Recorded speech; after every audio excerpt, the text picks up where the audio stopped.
There's an unspoken rule in the streets. No matter what happens, you don't talk. Not to the police, not to outsiders, not even when your life is slipping away. But most people never truly understand how far that rule can go until a moment like this.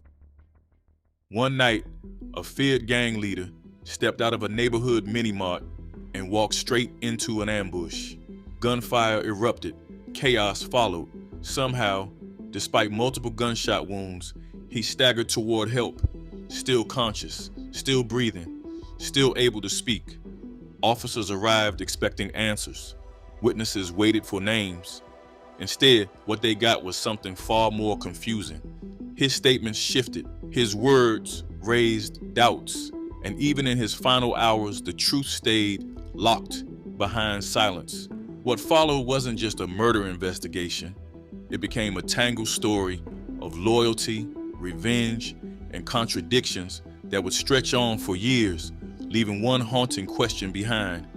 Why didn't he just say who killed him? It all traces back to 1962 in East Garfield Park. A small group, about 15 to 20 kids, most of them around 16, some barely 11, started gathering around California Avenue and Flournoy Street. That corner became more than just a hangout spot.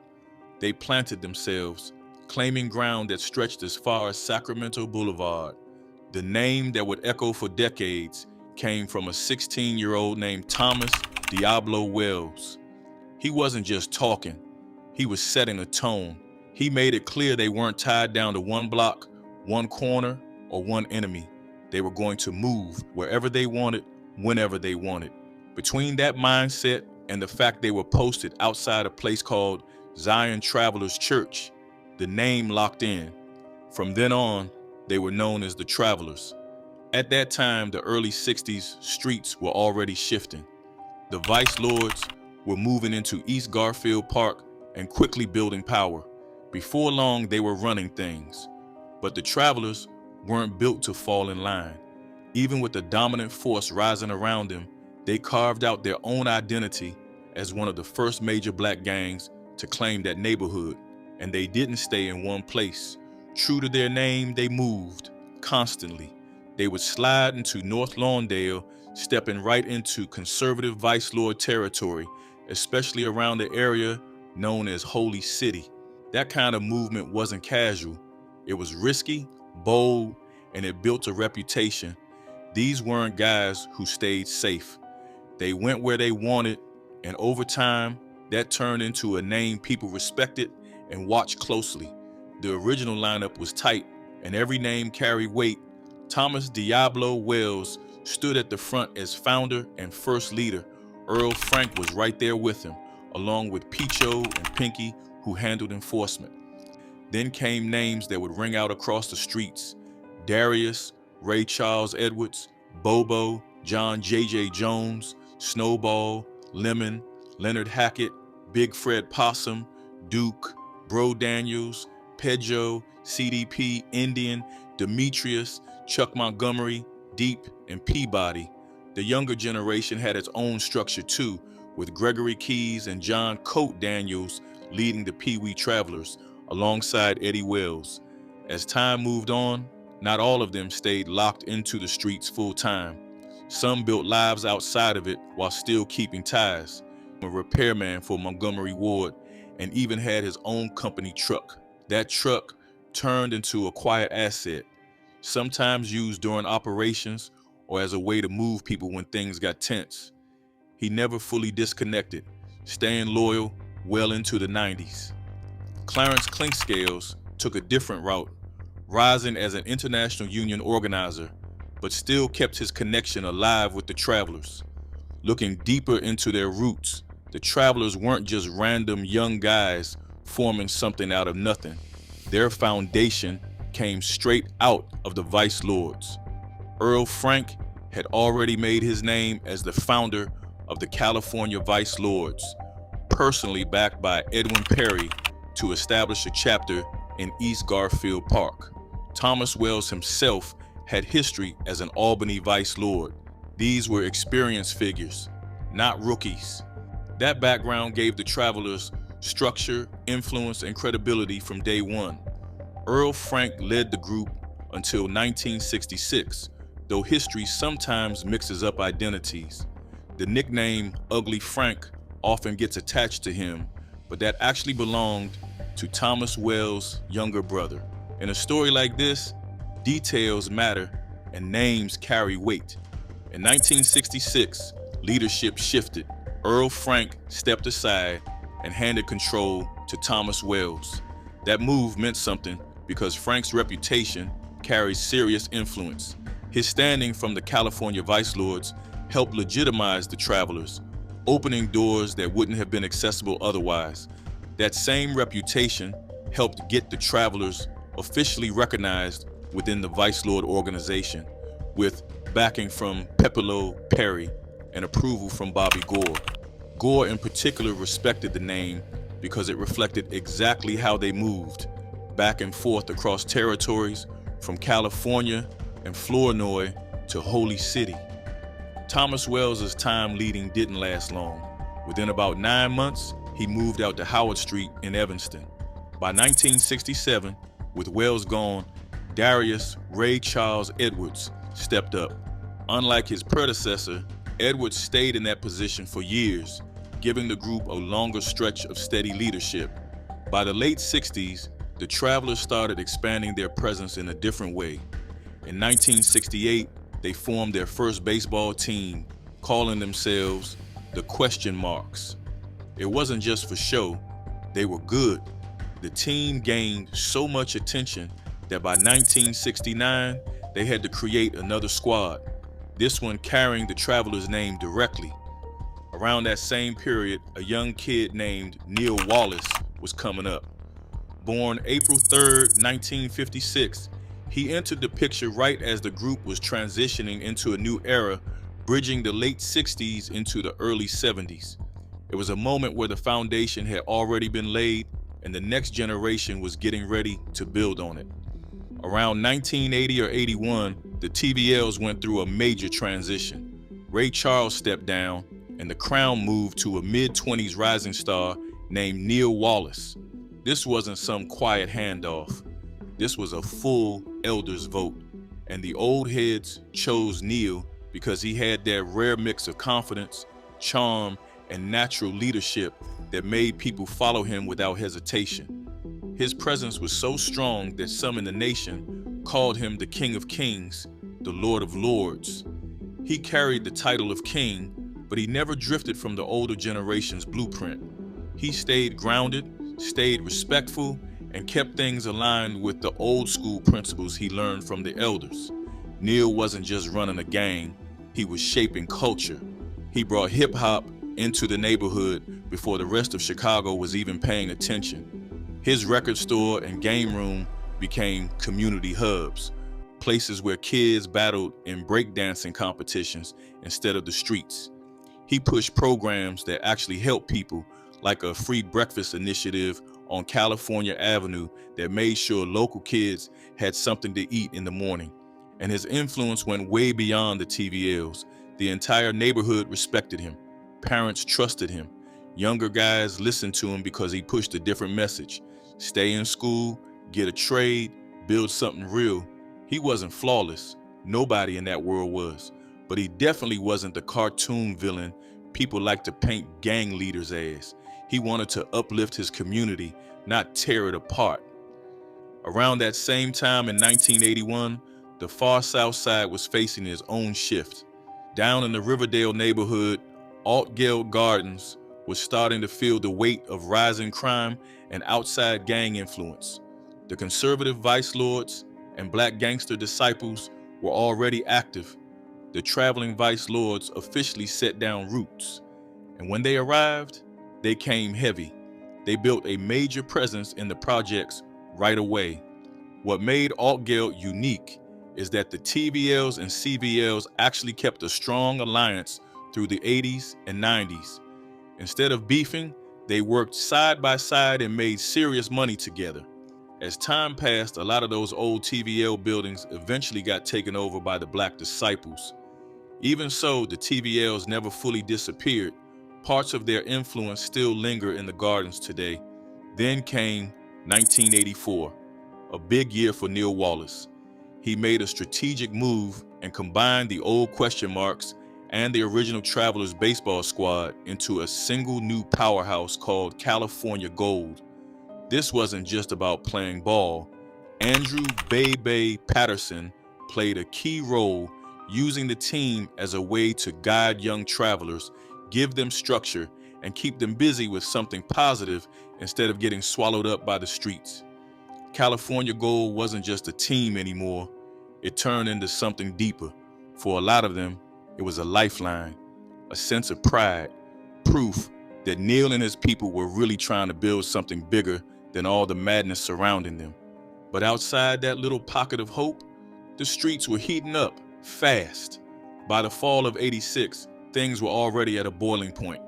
The tension between the traveling vice lords and the Albany vice lords had been simmering for months, all rooted in drug deals that went left and trust that had completely broken down. And you could feel it, like something was just waiting to snap. Right in the middle of all that stood Jetty Bo Diddley Williams. Now, this wasn't just any name. Bo Diddley was the TVL's chief enforcer, a dude whose reputation rang loud across the West Side. When people heard his name, they didn't just listen, they moved different. And everybody knew it was only a matter of time before something went down. The violence finally spilled over one September morning. A cop got flagged down near Roosevelt and Pulaski and was led into a back alley. Lying there on the ground was Lucky from the Albany Vice Lords, shot in the back of the head and neck. Miraculously, he survived, but the bullets left him paralyzed, shuttling between nursing homes and hospitals for the next 8 years. Bo Diddley and Lucky had more in common than anyone wanted to admit. Both were the oldest sons in big families. Both were raised in North Lawndale, a neighborhood that went from stable, working-class blocks to collapsing slums right in front of their eyes. Both grew up learning how to fight the hard way. Bo Diddley's childhood was straight chaos. His earliest memories were of his parents tearing into each other, his father slamming his mother to the floor, his mother cracking a bottle over his father's head, and his grandmother eventually chasing the man out the door for good. By age 7, the family was on its own. There were 10 children in total, 7 boys, 2 girls, and 5 different fathers who were nowhere to be seen. The family lived near 13th and Springfield. Money was tight, food was basic, and Bo Diddley got tired of eating beans, salt pork, and hot water cornbread every week. So he started hustling young, running errands for gang members, washing their cars, grabbing whatever scraps he could. He didn't do it to look cool. He did it because it meant he could bring home chicken wings instead of another pot of beans. School didn't last long. He ditched classes until eventually the streets swallowed him whole. He was small, but he wasn't scared of anybody.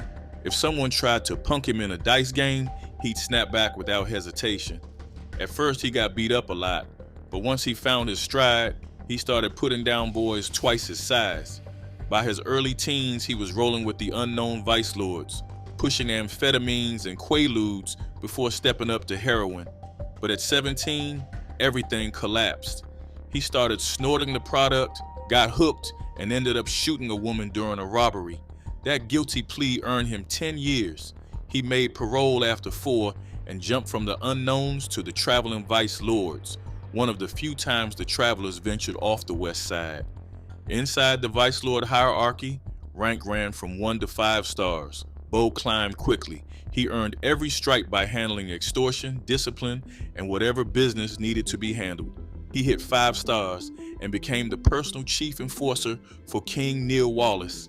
He even tattooed King Neil's name inside a 5-point star on his bicep to mark it. Lucky Wade's path wasn't much different. He grew up at 11th and Whipple in a massive family with 7 brothers and 4 sisters. His sister said folks had called him Lucky since childhood, though no one remembers why. Lucky was on a bad path early. He bounced in and out of the St. Charles Juvenile Facility for robbery, theft, truancy, and curfew violations. He and his brothers eventually joined the Albany Vice Lords, and their reputation grew ugly fast. CPD gang investigator described the Wade brothers as extremely violent. Court records backed it up. 5 of the brothers faced murder charges at some point, and 2 were killed by gunfire. But loyalty was everything to them. On the street, if you touched one Wade, you just declared war on the entire family. Lucky joined the Albany VLs and spiraled deeper once he got hooked on heroin. By 22, he was locked up for burglary. At 25, he went back for armed robbery. After another parole, things got worse. He shot 2 men during an argument. 1 died. The judge ruled 1 shooting was self-defense, so he beat the murder charge, but he still got convicted for the other victim. By 27, he was back in a cell. In 1984, a month after another parole, Lucky and his brother Michael tried robbing a drug dealer behind a building in their neighborhood. The dealer flipped the script. Michael was killed, Lucky was shot in the back and arm, and the bullets left him paralyzed. Doctors told their mother he'd never walk again, but Lucky was stubborn. He forced himself back onto the street with a cane within months, but the chaos followed him. In 1986, he was shot again, this time permanently paralyzing him, and that was the shooting prosecutors later tied directly to Bo Diddley.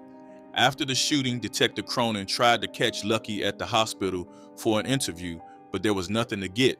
Lucky was barely holding on, hooked up to life support, fighting for every breath. But when he finally recovered enough to speak, he dropped a bomb on his family. According to Wilson, Lucky told them straight up that Bo Diddley was the one who shot him, and the Wade family had their own theory behind it. They believed King Neil wasn't actually after Lucky at all. He had ordered a hit on their other brother, Alvin. The way the story is told, Bo Diddley pulled his van up to Alvin's apartment building looking for him, but Alvin was inside arguing with his girlfriend and never came out. Instead, Lucky walked down the gangway at the worst possible moment. As Ethel explains it, Bo Diddley must have thought one brother was as good as the other. Lucky told his siblings that Bo lured him into the van with the talk about robbing a drug dealer. Then, once he was inside, the whole vibe flipped. Bo Diddley shot him and dumped him in an alley like he was nothing, but fate wasn't done spinning the block. 2 weeks later, everything reversed. King Neil was leaving a mini-mart over on Roosevelt in Sacramento when a car rolled up on him. 2 men jumped out, shouted a gang name, and lit the whole parking lot up. Neil was hit 3 times in the chest and once in the temple, but somehow he stayed on his feet long enough to stagger toward a police cruiser already rushing in for the shots fired call. The store manager ran to his side as he collapsed, hearing his last words, "The Wade boys did it to me." And in a wild twist, King Neil was taken to Mount Sinai, the same hospital where Lucky was still fighting for his life. 6 hours later, Neil was gone. In 1992, 2 brothers, Aaron and Alvin Wade, were picked up and charged with the killing of King Neil Wallace. But right from the beginning, something about the case didn't sit right. It was messy, confusing, and full of inconsistencies. Even the victim himself struggled to keep his story straight, and that uncertainty didn't just fade away. It followed the case every step of the way, all the way into the courtroom. Right after getting shot, Wallace somehow made it to a mini-mart. Bleeding, struggling, but still on his feet, he told the clerk that the Wade brothers were the ones who did it. When trial came around, clerks hit the stand and repeated that same line. The judge allowed it, calling it an excited utterance, basically letting Wallace speak from beyond the grave. But things took a sharp turn. When the police rolled up that night, Wallace was still alive enough to talk. And this time, his story flipped completely. He told the responding officer that he didn't know who shot him, said it was 3 black men he didn't recognize. He told the cops he'd handled the situation himself, which had the whole thing smelling like street business. That second statement clashed hard with what he told the mini-mart clerk, but the court shut it down. They ruled it wasn't allowed in trial, called it hearsay, said it didn't fit any exceptions. That decision crushed the defense, leaving them with only the version that pointed straight at the Wade brothers. The prosecution leaned heavily on a witness. She painted a full scene for the jury, claiming she was right there when it all went down, along with her sister. She didn't hesitate to say the Wade brothers were the shooters. She even said the getaway car was her own vehicle. Her story laid out each move like a movie script.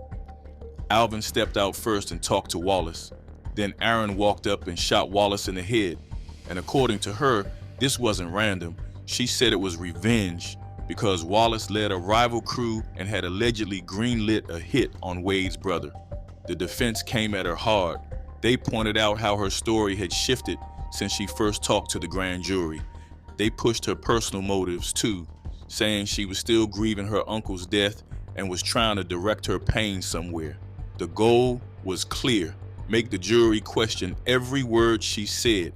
Then came Shamiz McCoy, backing up her sister's story almost point for point. She told the court she was standing right there when Alvin talked to Wallace, and Aaron pulled the trigger. But just like with Elsie, the defense tried to tear her apart. They questioned her bias, exposed inconsistencies between her trial testimony and what she told the grand jury, and even hit her with the fact she had used a fake name before. It was all aimed at one thing: trust. The prosecution then brought in the medical examiner, Dr. Mitra Kalelkar, who confirmed the harsh reality. Wallace died from multiple gunshot wounds. No debate, no spin, just the cold facts of the autopsy. Things picked up again with the mini-mart security guard. He said he saw the Wade brothers at the store around the time of the shooting, and that Wallace personally told him the Wade boys did it before he died. But the defense didn't buy it. They placed his statements side by side, what he told police back then versus what he was saying now, and highlighted every inconsistency to show the jury he wasn't reliable. Officers added another piece to the puzzle, testifying that he impounded the car registered to Elsie, the same car she claimed was us to drive away after the shooting. Then came Willie McCoy. He took the stand and told the court that Wade had confessed to him, saying he killed Wallace as retaliation for Wallace's crew allegedly shooting his brother. But again, the defense came swinging. They pointed out he was a drug addict, and they dragged out the inconsistencies between his trial testimony and what he told the grand jury years earlier. Officer Paul Hernandez, who originally worked the scene, also ended up on the hot seat. During cross-examination, the defense exposed a major contradiction. In his first report, he wrote that there were 3 suspects, but at trial, he claimed he only believed there were 2. That kind of flip-flop didn't sit well. Finally, Officer Terrence Thedford wrapped things up with 2 key points. Back in 1986, Robert Williams had picked Wade out of a lineup, and it wasn't until 1992, years later, that Willie McCoy finally decided to contact him with information about the shooting. Now, when it was the defense's turn, they came in swinging, trying to tear holes straight through the state's story. They brought their own people to the stand, folks from the neighborhood, people who'd been around the McCoys, and each one tried to shift the spotlight back onto Elsie and her motives. First was Robert Jackson. He told the court that he wasn't with the McCoy sisters, and he definitely wasn't with the Wade brothers the night the shooting happened. But the prosecution hit him right back, dragging out his 3 old convictions to make him look like a man who couldn't be trusted. Then came Anderson Slater. He talked about a moment from a funeral for Elsie's uncle. He claimed he heard Elsie say she was going to get the Wade boys because she blamed them for what happened to her uncle. Sounded powerful, but the prosecution went right for his background too, pointing out his 2 prior convictions and trying to break his credibility in front of the judge. Larry Hart followed, backing up Slater's story. He said he was outside that same funeral home and heard Elsie making threats toward the Wades. He also mentioned seeing Elsie and Willie McCoy tucked away in a bathroom talking at a Thanksgiving gathering. The implication was clear. Elsie had a personal axe to grind, but the prosecution wasn't letting anything slide. They reminded the court that Hart was on probation at the time, again painting him as someone whose word couldn't hold weight. Then the defense brought out John Johnson. He also claimed he heard Elsie at that funeral years back saying straight up that she planned to go after the Wades. Ronnie Brown stepped up next and backed the funeral story completely, and he added another layer. He said he overheard Elsie and Willie McCoy in a bathroom during Thanksgiving, whispering about how they needed to get the Wades. Sure enough, the prosecution tried to shake him too by pulling out his record, but his testimony still made it onto the table. Things got even more interesting when the court looked at Elsie McCoy's own old grand jury testimony. In a twist, her previous statements said it was actually Alvin Wade who fired a shot at a security guard, something that didn't line up perfectly with her story now. But even that didn't change where the judge was leaning. When the guilty verdict eventually dropped, the judge admitted something important. The state's witnesses weren't flawless. Their timelines had dents, their stories had small cracks, and some details didn't line up perfectly. But the judge brushed it all off, blaming it on the natural slips of human memory and the fact that years had passed before anybody even talked to the police. The judge didn't ignore the issues in the prosecution's case either. He questioned why it took the McCoy sisters 6 whole years to come forward. He raised an eyebrow at Willie McCoy. If Wade truly confessed to him, why did he say nothing and even drive Wade around afterward? And then there was Robert Williams, who never told the police that Wallace supposedly named the Wade boys the night he was shot. But here's where the judge locked in his position. He said all that silence, the delays, the hesitation, the missing pieces, fit the street mentality he believed existed in that neighborhood. A culture of handling things inside the streets instead of running to the police. To him, that explained everything. On the other side, the judge completely dismissed the defense witnesses. He didn't just say they weren't reliable, he called them disreputable and disgusting. In his view, the criminal records, the inconsistencies, and the overall vibe from the defense side made them impossible to believe. So in the end, everything boiled down to one decision. The judge believed the McCoy sisters. Their story became the backbone of the entire case, and everything else, including Robert Williams' testimony, was treated like backup to reinforce what they said. Since this was a bench trial, it wasn't a jury, just a judge deciding whose voice mattered, and he decided the McCoy sisters were telling the truth. Any inconsistencies in their stories were brushed off as normal human memory slipping over time. But the defense witnesses, he didn't believe a single word they said. And just like that, in September of 1993, the judge locked in his verdict. Wade was found guilty of first-degree murder and hit with a 35-year sentence. When Neil Wallace was killed, the title of king basically died with him. It marked the end of an era, the true golden years of the traveling vice lords. Even decades later, Neil Wallace's name still carries weight. Young travelers today know exactly who he was.